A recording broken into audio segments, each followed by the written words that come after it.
Good evening, ladies and boys and girls. For those that don't know me, my name's Tristan. I run a company called Zebra Invest. You see the shirt, the van out there, the lovely mobile phone, and all the crap that you find all over the place. So, let's go back a little bit.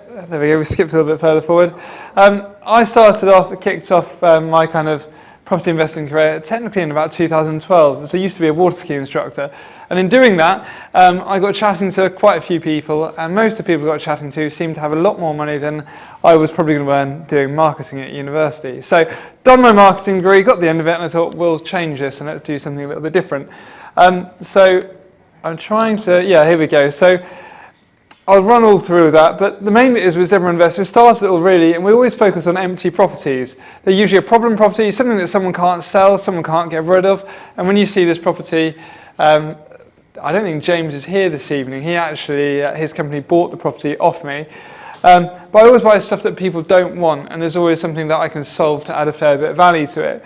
My goal is to have a positive impact, because it's always nice to give back, and property usually gets tarnished with a nice little brush, so if we can do something good along the way, then we're in for a good deal. And finally, I always try to buy stuff that is what others pass on. So I know I was chatting to a couple of you outside, and this should kind of correlate. I was working for someone else, and you kind of like going off to work every day. I was stuck in the podcasts, I was constantly listening to podcasts. Even now, I can't see Rachel here today, but I usually stick Rachel on when I was in the shower, which is a little bit weird saying I'm with Rachel in the shower, but we spend quite a bit of time together. But it's just plugging into other stuff and learning along the way is a great way of doing it. And you can never really stop learning. And every time someone recommends me the book, I pick it up and say, we'll read that one. And I have my own goal to try and at least read a book a month. If I get a few more holidays in, I'll read a few more books. So, but the main idea was that you can just kind of get cracking in your part-time, and every single evening I'd be sitting there putting my website together. You'll see business cards that I had designed actually back then, and it's all stuff just to make me feel like I'm a serious, credible property investor. So when I go talk to someone else, they think the same. So I started that, and then I've gone from flipping bungalows, creating Airbnbs, and everything else in between. So as I said, I went to university, went water skiing, and when I was out there, I met a chap, and he used to own, I don't know, probably about 150 or so houses with his friend. And I thought, that was pretty good going. Let's have a chat with him. And so I got dragged into property, kicking and screaming. And then I got told, oh, do you want to go take a look at some properties for us? Did that. Oh, can you go project manage some properties for us? And when you don't have a clue what project management is on a building site, you quickly turn up on your bike, they take the wheels off your bike, hang them to the ceilings, and then next thing you know, you're doing something very different. But along the way, as I was doing it, I met this a lady called Bronwyn, and Bronwyn was next door to the project we were doing. We just bought, and I thought it was an absolute whiz, we'd bought this 6-bedroom HMO, and I'd worked out how to turn it into a 7-bedroom HMO. And I thought, ding dong, I've got this absolutely sorted. Little to know, Bronwyn has bought next door, which is an ex-care home, and turned it into an Airbnb in about 2014, and she had no money down, and she'd used investors. So me thinking I'm on top of the bloody world here was actually a plonker, didn't know a thing. So keep your eyes open, listen to people, listen a little bit more, and actually, rather than think they'll do, you might look at everyone else in the room here and think, what are you guys all smoking? But it does actually work, so it's well worth keeping going with it. And then I moved to London, and when I got to London, I started working for someone else. And when I was working for them, we were building out a rent-to-rent portfolio. I took them from 6 houses to 28 in a year. And the reason I say this, I had this thing that you'll all have, is fear. And fear is false expectations appearing real. And I sat there, and I was generally going out, hunting down, finding properties that are perfect for turning into HMOs. Sorry, mate. Another registration for you, LL15XSK. LL15XSK? Nope. Red man we're talking now. So we started doing these rent-to-rents, and in each one we were taking probably about £1,500 a month, up to £2,000 a month profit out of each one. And I sat there and I thought, this is obvious, I should do this for myself. But no one's ever going to want to rent a property to me, even though I've just gone and built someone else's portfolio. But I did start sitting there and thinking, well, maybe I can do it for myself. And that's when in about 2019 I started going to networking events. And exactly the same as you guys this evening, I went pretty much in January thinking I'm going to kick this all off and I'm going to do it. And I saw a whole load of masterminders get up, chat about property, and I thought, wow, that's pretty cool, isn't it? And then there was a guy sitting next to me and he said, oh, I've got money. And I was like, can I have yours? And he was like, and then at that point, he didn't speak to me for the rest of the evening. So do a little bit more warming up before you just ask. And so far I've done roughly 20 deals, including this one since 2019. Before that, I already had a couple of HMOs, and I've kept working from there. And this is the actual deal that I'm talking about this evening, and I think it's quite an interesting one. So I've said, you can tell I've gone into a whole load of other information, but strategy. So what have I done? I started with flips because I thought, well, if I can find an investor who has got a bit of credibility and is quite happy to work with me, I can then build equity from flipping to then go off and buy my own properties to kind of generate cash flow and have the income. So I then went off the way and did my buy, refurbish and refinance, and I was thinking about the way Buddy was talking about it, and really I think if it is what it's sold to be, it should be buy, refurbish, refinance and relax. But as we know, no such thing as passive income, and if you're signing up for that, you're in the wrong room. And then I then's done that with HMOs, and I've done HMOs in Norwich. Chris manages one, and it's just finally we've got an absolute cracking rent on that and looked after that. I've got an Airbnb, and that's done okay. They're a little bit harder than people make them out to be, and I've done commercial conversions. So the results has been I've had stressful HMOs. So managing yourselves, if you're thinking about going off and managing a property yourselves, think twice, because the idea is you're trying to create an income that you can go off on holiday, somewhere where you want to enjoy yourself. And that's why you can have Chris to take the stress for you. You get a managing agent in who does this all day long, and they'll be perfect for it. I've done back-to-backs, and a back-to-back is where I agree to buy something, and actually I find someone else to buy it off me. So if I agree to buy something for 200 and then find someone else to buy it off me for 250, I can just take the money out the middle. I've done no money left in deals. I've bought £1.1 million properties in Norwich, ended up no money left in. We've done King Street, where we did it for 585 grand, no money left in.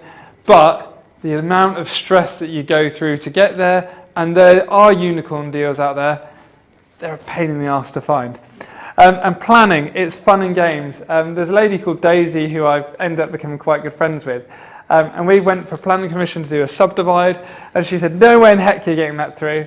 And then fortunately I had a rather nice planner who said, if you build a fence up that side, they'll just go straight through. So fun and games.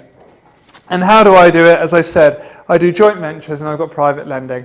Apparently I'm out of time, but I'm not even close to the deal yet. But don't worry, there's not too much on it. And so private lending. So I've got a few people who I've just ended up started working with originally. And then the people who I worked with originally, I did JVs with. And I keep doing the JVs with those because I've just kept them on board. More recently, I do private lending, lend and learn. And I have a couple of people who've come and learnt with me. And every so often, I find a deal that I think's pretty decent, but I'm a bit too busy, and I pass one on. Because if you've got everything else all set up, if you find something you can't deal with, you may as well pass on to help you along the way.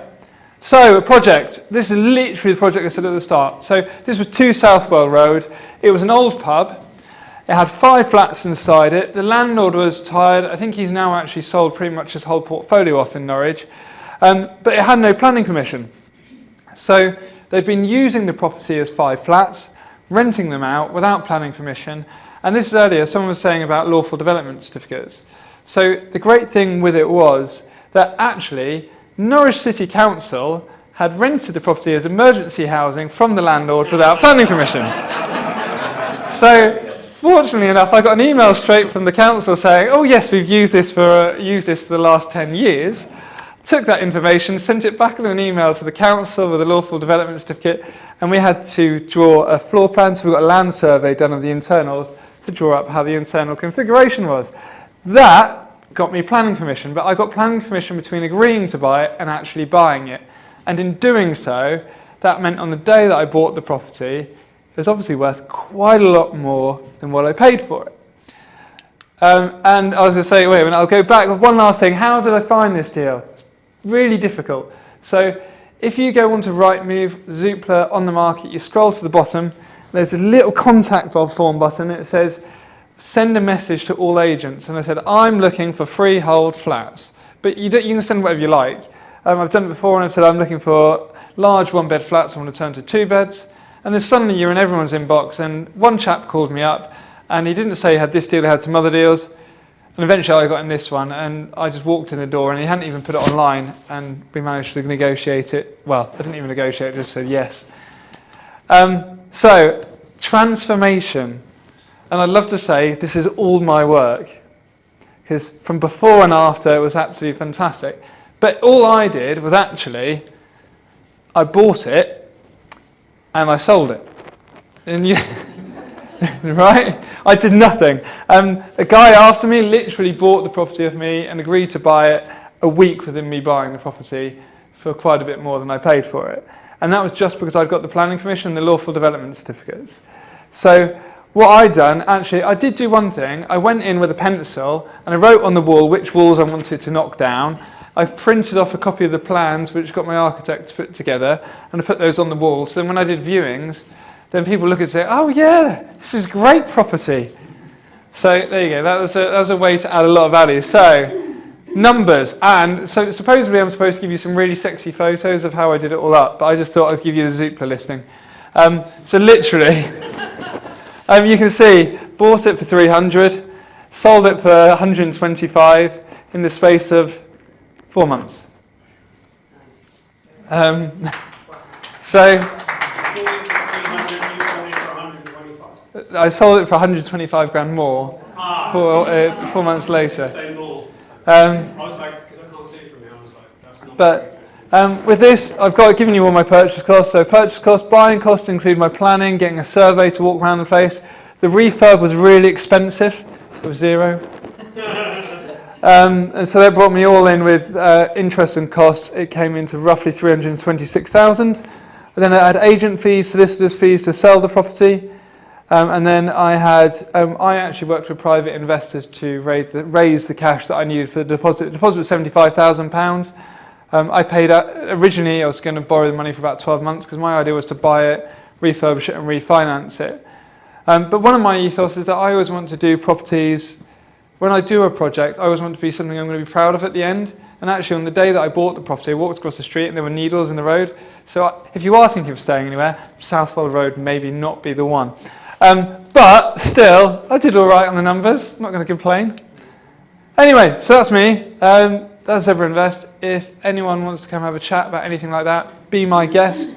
If anyone would like to do a lend and learn, come have a chat with me. That's for details, but thank you very much.